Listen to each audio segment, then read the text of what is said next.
Here we have opened the piston assembly that we did in a previous video and the crankshaft. So let's open a new product.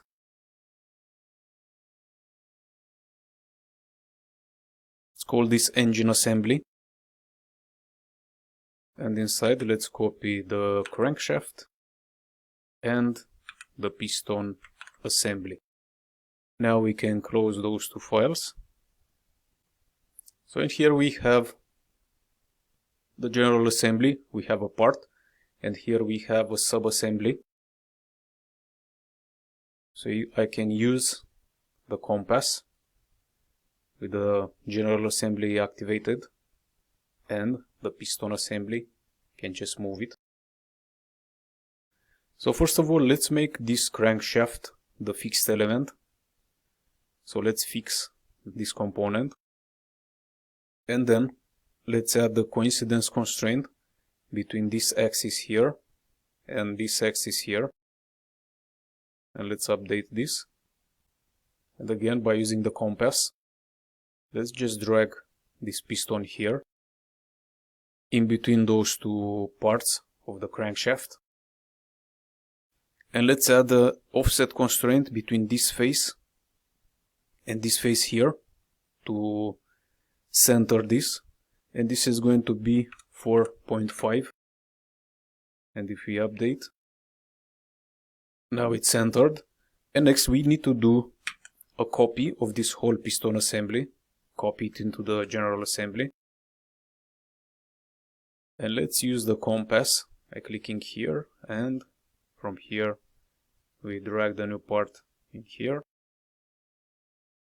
and let's copy another one. And this one, let's drag this one in this area here. And I'm going to position this up like this so I can select the axis when I'm going to add the constraints here. And another one on this side.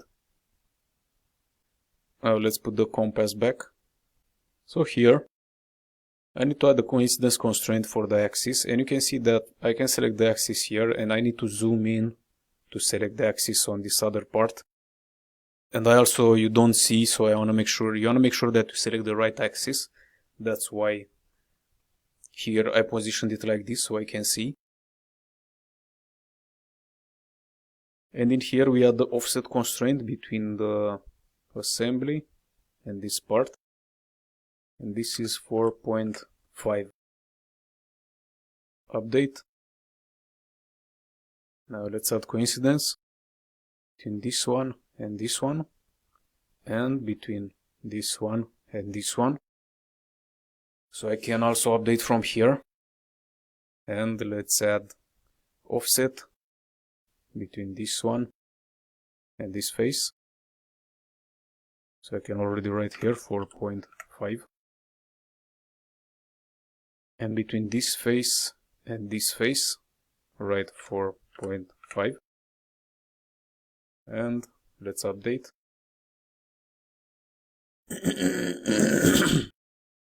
Can do a few checks around here.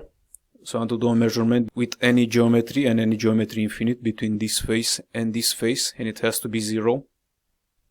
And also between this face, and it has to be 0. And between this face and this face, we will get 88, which is also the distance between this axis and this axis. And also save this project. So later in the last section, when we are going to discuss about portfolio, this is another project that you can use in your portfolio.